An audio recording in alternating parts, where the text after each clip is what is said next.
आज यहाँ आए हुए सभी पत्रकार बंधुओं को और जितने दर्शक ये देख रहे हैं उन सबको मेरा नमस्कार, मेरा प्रणाम।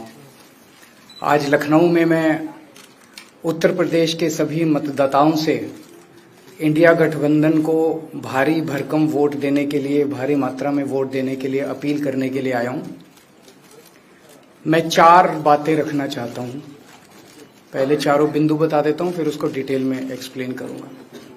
पहला ये कि ये चुनाव भारतीय जनता पार्टी मोदी जी अपने लिए वोट नहीं, अमित शाह जी को प्रधानमंत्री बनाने के लिए वोट मांग रहे हैं। दूसरी बात, योगी आदित्यनाथ जी को अगर ये लोग जीत गए तो योगी आदित्यनाथ जी को 2 से 3 महीने के अंदर उत्तर प्रदेश के सीएम पद से हटा दिया जाएगा। नंबर 3, इन लोगों की पूरी तैयारी है, अगर ये लोग जीत गए तो संविधान को बदल के SC ST और OBC का रिजर्वेशन खत्म कर दिया जाएगा। और नंबर 4, जो आंकड़े अब देश भर से आ रहे हैं वो ये दिखा रहे हैं कि 4 जून को इंडिया गठबंधन की सरकार बनने जा रही है और NDA को और BJP को बहुत कम सीटें मिलने जा रही हैं। अब मैं अपने सबसे पहले पॉइंट पे आता हूं। जब 2014 में प्रधानमंत्री बने थे नरेंद्र मोदी जी, तो उन्होंने खुद एक रूल बनाया था कि भारतीय जनता पार्टी के अंदर और उनकी सरकारों में 75 वर्ष से ऊपर कोई भी व्यक्ति होगा तो उसको संगठन में और सरकार में किसी भी पद पे नहीं रखा जाएगा, उसको रिटायर कर दिया जाएगा। और उसका सबसे पहले उस रूल के तहत आडवाणी जी को और मुरली मनोहर जोशी जी को रिटायर किया गया था। और उसके बाद तमाम यशवंत सिन्हा जी, सुमित्रा महाजन जी, कई लोगों को यहाँ टिकट नहीं मिली।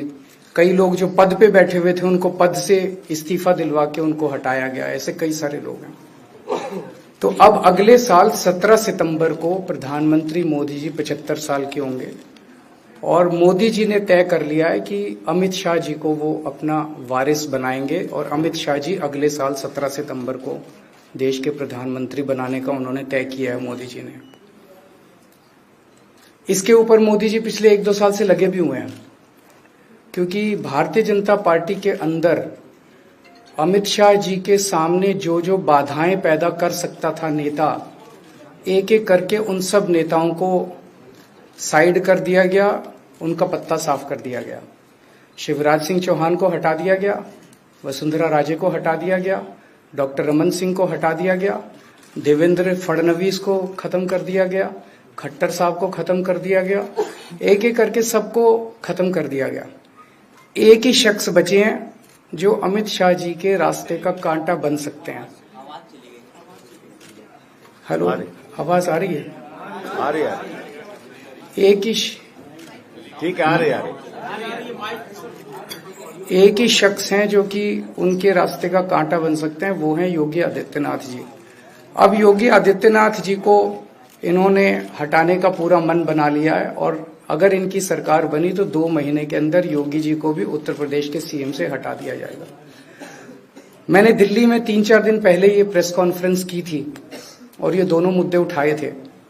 जैसे मैंने मुद्दे उठाए थे तो अमित शाह जी ने और उनके कई नेताओं ने अपनी भावना प्रकट की कि नहीं, मोदी जी को 75 साल में इस्तीफा नहीं देना चाहिए, मोदी जी को 75 साल पूरा कार्यकाल पूरा करेंगे। उन सब की भावनाओं की मैं कद्र करता हूं, क्योंकि अपने नेता के लिए जब भी ऐसी बात होती है तो सब लोग सामने आके बात करते हैं। लेकिन बड़ी बात यह है कि मोदी जी ने ऐसा नहीं कहा कि मैं 75 साल पे इस्तीफा नहीं दूंगा, मैं रिटायर नहीं होऊंगा। उनका अपना बनाया हुआ रूल है और मुझे पूरी उम्मीद है कि मोदी जी का अपना बनाया हुआ रूल है और मोदी जी अपने रूल को फॉलो करेंगे। नहीं तो लोग कहेंगे कि मोदी जी ने ये रूल आडवाणी जी को हटाने के लिए बनाया था, जब अपनी बारी आई तो नहीं। तो मोदी जी इस रूल का फॉलो करेंगे, ये पूरा यकीन है देश के लोगों को कि उन्होंने खुद रूल बनाया तो खुद फॉलो करेंगे। दूसरी बड़ी बात जो हुई कि जब मैंने कहा कि योगी आदित्यनाथ जी को 2 महीने में हटा दिया जाएगा, इस पे अभी तक भाजपा के किसी नेता की टिप्पणी नहीं आई है। 4 दिन हो गए। इसका मतलब ये तो कंफर्म करता है कि उन्होंने पूरी प्लानिंग कर ली है और उनके पक्ष में कोई बोलने के लिए तैयार नहीं है योगी आदित्यनाथ जी के। तो उनका हटना अब लगभग तय है। कि योगी आदित्यनाथ जी को उत्तर प्रदेश के सीएम पद से हटाया जाएगा। दूसरी चीज, मैं उत्तर प्रदेश के सभी मतदाताओं को कहना चाहता हूं कि पिछले 4-5 महीने से इन्होंने शोर मचा रखा है, 400 पार 400 पार 400। क्यों? कहते हैं नहीं मोदी जी कुछ बड़ा काम करना चाहते हैं। तो लोगों ने खोद के पूछा, भाई क्या बड़ा काम करना चाहते हैं, कुछ बताओ तो सही। तो उन्होंने नहीं बताया। लोगों ने फिर अंदर से पता किया कि बड़ा काम ये करना चाहते हैं कि देश से रिजर्वेशन खत्म करना चाहते हैं। हम जानते हैं कि इनका जो पूरा इकोसिस्टम है, आरएसएस, बीजेपी, शुरू से ये लोग रिजर्वेशन के खिलाफ रहे हैं। इनकी पूरी की पूरी मानसिकता रिजर्वेशन के खिलाफ रही है। तो मैं सभी लोगों को ये आगाह करना चाहता हूं कि ये बड़ा काम इनको 400 पार इसीलिए चाहिए क्योंकि ये रिजर्वेशन खत्म करना चाहते हैं। संविधान को, बाबा साहब अम्बेडकर ने जो संविधान बनाया था, उस संविधान को ये तार करना चाहते हैं। पूरे देश भर से अब जो ट्रेंड आ रहे हैं, वो ट्रेंड ये दिखाते हैं कि भारतीय जनता पार्टी को 250 से भी नीचे, मेरे हिसाब से 220 के आसपास, 3-4 दिन पहले भी मैंने कहा था, 220 से कम सीटें इनकी आती हुई नजर आ रही हैं। आप हिसाब लगा लीजिए। मैं हरियाणा होके आ रहा हूं कल परसों, हरियाणा में इनकी बहुत कम हो रही हैं, दिल्ली में इनकी बहुत कम हो रही हैं, पंजाब में मुझे नहीं लगता इनकी कोई सीट आ रही है, कर्नाटक में इनकी काफी कम हो रही हैं, महाराष्ट्र में इनकी बहुत कम हो रही हैं, बंगाल में इनकी कम हो रही हैं, यूपी में इनकी कम हो रही हैं, बिहार में इनकी कम हो रही हैं, झारखंड में इनकी कम हो रही हैं, राजस्थान में इनकी कम हो रही हैं। तो इनकी सीटें आ कहां रही हैं? तो इनकी 220 के नीचे सीट आ रही हैं। इनकी सरकार बीजेपी की सरकार नहीं बन रही है, इंडिया गठबंधन की सरकार बनेगी।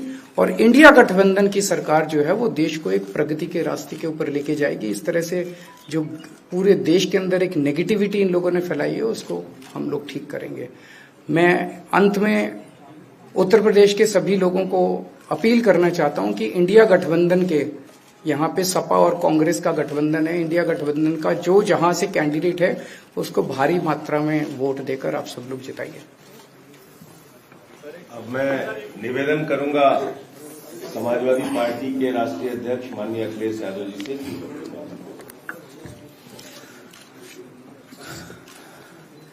आदरणीय अरविंद केजरीवाल जी का मैं धन्यवाद देता हूं। उन्होंने बहुत महत्वपूर्ण बातें आपके सामने रखी हैं।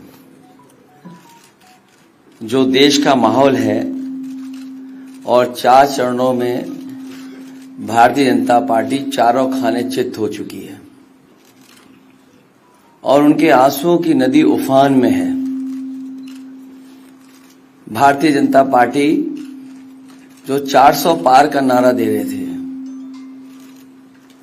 अब समझ में आया है 4 चरणों के बाद।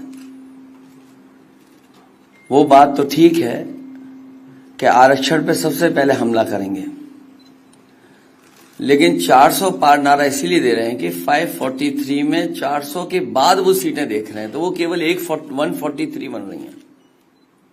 तो वो स्वयं स्वीकार कर रहे हैं कि 143 से ज्यादा वो सीटें जीतने वाले नहीं हैं, क्योंकि 400 पार सीटें 143 ही बनती हैं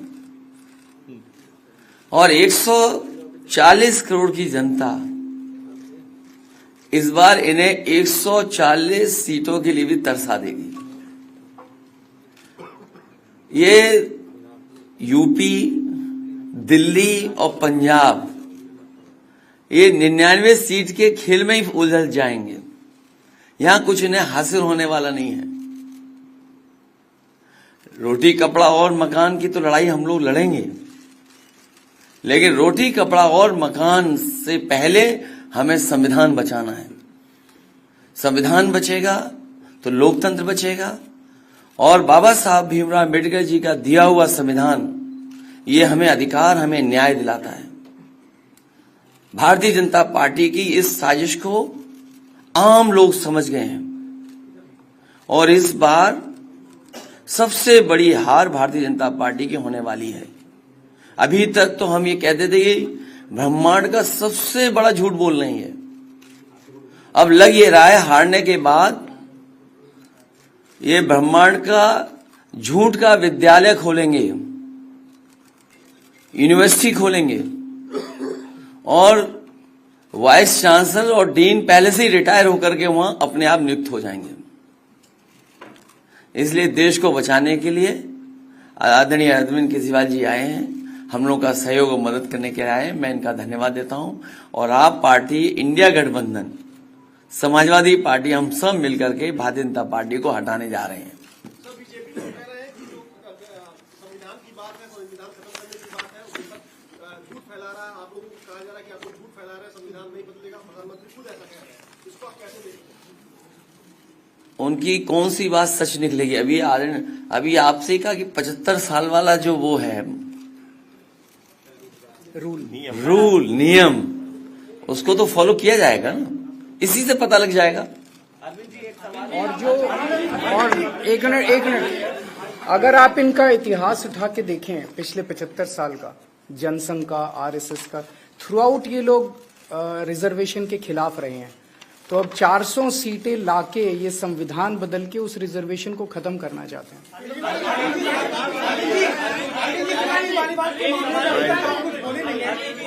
आपके साथ में स्वाति मालीवाल के मामले में अभी तक अरे उससे ज्यादा जरूरी और चीजें भी हैं, कागज हम निकाल लिए। भाजपाई किसी के सगे नहीं है। क्या बोलेंगे? स्वाति मालीवाल के मामले में क्या बोलेंगे आप? ये है कि भाजपाई किसी के सगे नहीं है और भाजपाई झूठे मुकदमे लगाने वाला गैंग है। हाँ बोलो। मैं बोल रहे हैं, बता रहे। हाँ मैं बोल रहा हूँ, एक सेकंड बोल रहा हूँ।